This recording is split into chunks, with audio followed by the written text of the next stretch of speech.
یہ 20ویں صدی کے آغاز کے وقت جسے ہم پورا کہتے ہیں مڈل ایسٹ، بلکہ صرف مڈل ایسٹ نہیں، پورا شمالی افریقہ سلطنت عثمانیہ کا حصہ تھا، خلافت عثمانیہ۔ لیبیا، الجزائر، مصر، پورا حجاز، یمن، پورا عراق، شام، اور یہ شام ہی کے حصے ہیں در حقیقت، اردن اور لبنان، یہ سب، یہ شام عرب، عراق عرب، یہ پورا علاقہ خلافت عثمانیہ یہ اس کا حصہ تھا۔ پہلی جنگ عظیم میں انگریزوں نے عربوں کو بغاوت پر آمادہ کیا، غداری پر آمادہ کیا، انہوں نے خلافت عثمانیہ کے خلاف بغاوت کی، بیج بوئے ان کے دلوں کے اندر نفرت کے، ابھارا انہیں، تم ترکوں کے غلام کیوں ہو، تمہیں خود حاکم ہونا چاہیے، تم کھڑے ہو جاؤ، ہم مدد کریں گے، تم بغاوت کرو، تم ان ترکوں کے خلاف ہماری مدد کرو، ہم تمہیں آزاد کر دیں گے، تم اپنے پاؤں پر خود کھڑے ہو جانا۔ یہ بہت ہی ہمارے لیے دردناک المیہ ہے اس پہلی جنگ عظیم کا۔ کرنل لارنس جیسا شخص، برطانوی استعمار، اور اس کے نتیجے میں عربوں نے بغاوت کی۔ اور اس قدر دردناک بات آپ کو بتا رہا ہوں، میں پہلی مرتبہ جب سن 62 میں حج کے لیے گیا مدینہ منورہ میں، ابھی وہ ریل کے انجن کھڑے ہوئے تھے۔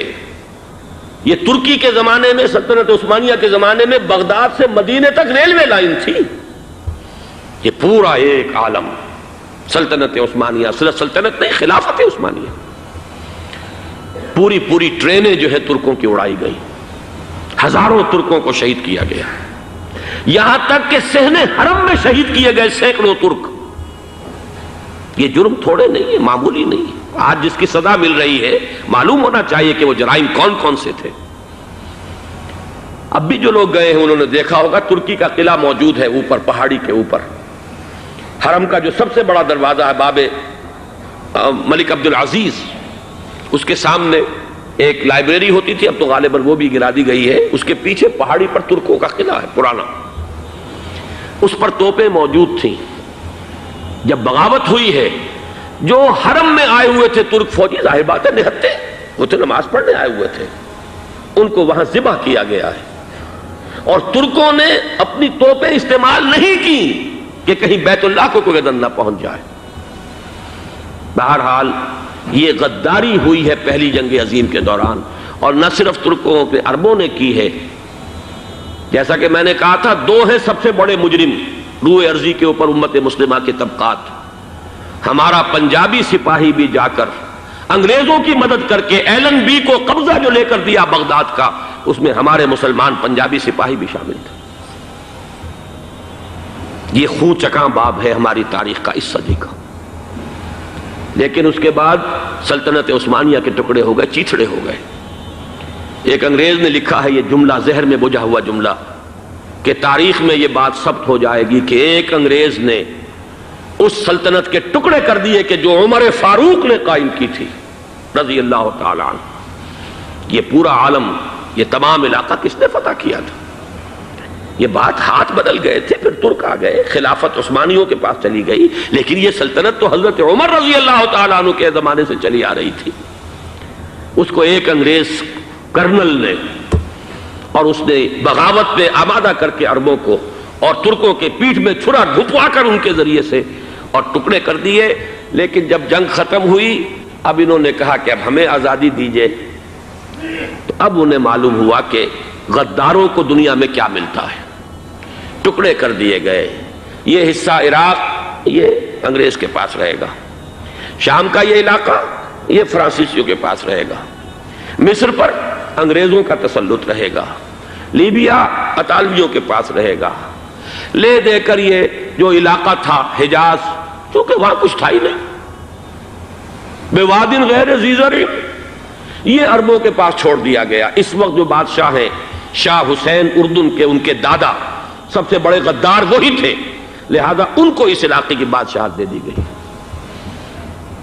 اس کے بعد نجد سے ایک تحریک اٹھی ہے، وہ سعودی جو خاندان ہے وہ نجد سے اٹھا ہے۔ نجد میں اس وقت کچھ بھی نہیں تھا، وہ تو صرف ریت کے تودے تھے اور کچھ بھی نہیں، لہذا ادھر کسی استعماری قوت کو دیکھنے کی ضرورت ہی نہیں تھی۔ وہ تو بعد میں تیل برآمد ہوا اور اس کی حیثیت ہو گئی، اور یہ امارات کا علاقہ جو ہے اس کی دنیا میں اب گویا کہ یوں سمجھیے کہ جو سب سے زیادہ اہم علاقے ہو سکتے ہیں روئے ارضی کے نقشے پر، ان میں سے ایک وہ ہو گیا، لیکن یہ اس وقت کی بات میں کر رہا ہوں، کوئی حیثیت نہیں تھی، لہذا اس کو چھوڑ دیا گیا۔ یہ ہے تاریخی پس منظر، یہ لکیریں جو کھینچی گئی ہیں، یہ ایک ملت اسلامیہ کو جو قومیتوں میں تقسیم کیا گیا، پھر نعرے لگوائے گئے المصر للمصریین الشام للشامیین۔ اب شامی ایک علیحدہ قوم ہو چکے ہیں، مصری ایک علیحدہ قوم ہو چکے ہیں، عراقی ایک علیحدہ قوم ہو چکے ہیں۔ یہ ساری تقسیمیں استعمار کی پیدا کرنا ہے، اس کا کوئی تعلق اسلام کے ساتھ نہیں۔ اب ضرورت تو اس بات کی تھی کہ استعمار کے پنجے جب یہاں سے کچھ ہٹے، دوسری جنگ عظیم کے بعد ایک دور آیا، امریکہ ابھرا ہے دنیا کی عالمی سطح پر سیاست میں، اس کے ہاں کچھ آزادی کے تصورات تھے، اس نے بھی سپورٹ کیا۔ برطانیہ کمزور ہو چکا تھا، وہ اتنے بڑے علاقے کو اب ہولڈ نہیں کر سکتا تھا۔ ہندوستان بھی آزاد ہوا، پھر یہ کہ اور دوسرے علاقوں سے بھی اس کو پسپائی اختیار کرنی پڑی۔ استعمار کے پنجے جس طرح بھی ہوئے، ان کے سینوں سے، عربوں کے سینوں سے جو ہے گویا کہ وہ ہٹے، لیکن امریکہ نے ایک اپنی بہت بڑی حکمت عملی جو اختیار کی، عالم عرب کے سینے میں اسرائیل کا خنجر پیوست کر دیا، تاکہ یہ کبھی آزاد نہ ہو جائیں، ہمارے انگوٹھے تلے رہے، ہماری پالیسی گورن کرے۔ یہ استعمار کا دوسری جنگ عظیم کے بعد، جہاں برطانوی استعمار، فرانسیسی استعمار رفتہ رفتہ یہ ہٹنے شروع ہوئے، صدر ناصر نے انگریزوں کو اٹھا کر پھینکا میڈیٹرینین میں اور دوسرے جگہوں سے، الجزائر نے آزادی حاصل کی فرانس سے، اطالویوں سے جو ہے لیبیا والوں نے آزادی حاصل کی، یہ ہو گیا، لیکن ایک خنجر پیوست کر دیا گیا اسرائیل کا سینہ عرب میں۔ اس صورتحال میں ظاہر بات ہے کہ ایک تو بڑی آئیڈیل پوزیشن تھی کہ پورا عالم اسلام متحد ہو، لیکن وہ تو بہت دور کا خواب معلوم ہوتا ہے۔ علامہ اقبال سے بڑا کوئی نقیب نہیں ہے ملت اسلامی کی وحدت کا، ایک ہو مسلم حرم کی پاسبانی کے لیے، نیل کے ساحل سے لے کر تا بخاک کاشغر، لیکن انہیں بھی اپنے لیکچرز میں کہنا پڑا کہ اس وقت جو صورتحال ہے، پورے عالم اسلام کی ایک وحدت بن جانا تو تقریباً ناممکن نظر آ رہا ہے۔ اگر کسی طرح ایک common wealth of Muslim nations وجود میں آ جائے تو بھی بڑی کامیابی ہوگی، لیکن اس سے بھی پہلے یہ تو زیادہ آسان تھا کہ عالم عرب ایک وحدت کی شکل اختیار کر لے۔ یہ تو ایک قوم ہے، اکثر و بیشتر ایک نسل یا زیادہ دو نسلیں کہہ دیجئے، شمالی افریقہ میں بربر نسل بھی ہے، باقی تو سب عرب ہیں۔ یہ پورا عالم ایک نسل، ایک زبان، پورے اتنے رقبے کے اوپر بولے جانے والی ایک زبان، یہ تو ایک ہو جائے۔ افسوس یہ ہے کہ اس کا ایک ہو جانا، ایک شخصیت ابھری تھی جو مذہبی مزاج کی شخصیت تھی، جو دینی مزاج کی حامل شخصیت تھی، اگر اس کی قیادت میں عالم عرب متحد ہو جاتا تو واقعتاً ایک بہت بڑا جو ہے مرحلہ وہ طے ہو جاتا پوری عالمی ملت اسلامیہ کی ایک وحدت اختیار کرنے کا۔ وہ شخصیت تھی شاہ فیصل شہید کی،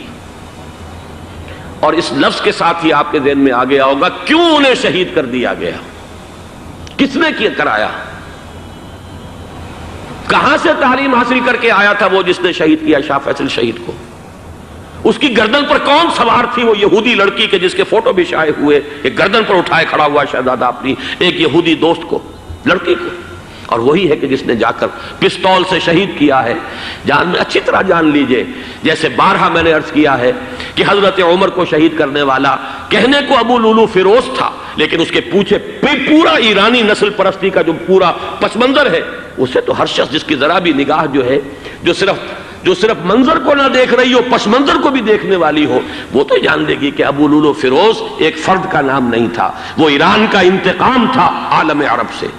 بالکل اسی طریقے سے یہ امریکی استعمار کا ہتھ کنڈا تھا، اسے محسوس ہوا۔ شاہ فیصل مذہبی مزاج کا شخص یہ ابھر رہا ہے، اور یہ شاہ فیصل کی حکمت عملی کا ذرا آپ اندازہ کیجئے۔ لاہور میں سمٹ کانفرنس ہوئی، اس میں وہ آئے، سب سے ٹاورنگ پرسنالٹی پورے اس وقت عالم اسلام کے اندر شاہ فیصل کی تھی، اور وہ گویا کہ ایک بہت ہی جس کو کہا جائے کہ ایک بہت ایلڈرلی، ایک بزرگانہ ایک شخصیت جو ہے، اور انہوں نے اپنی دولت کے دروازے، عرب میں وہ مشہور تھے کہ نہایت خسیس اور بخیل انسان ہے، اس لیے کہ وہاں وہ خرچ کرتے تھے حساب کتاب کے ساتھ، لیکن ان کے خزانے کھلے ہوئے تھے عالم اسلام کے لیے، ادھر بھی مدد ہے، ادھر بھی مدد ہے، ادھر بھی کام ہو رہا ہے، ادھر بھی کام ہو رہا ہے۔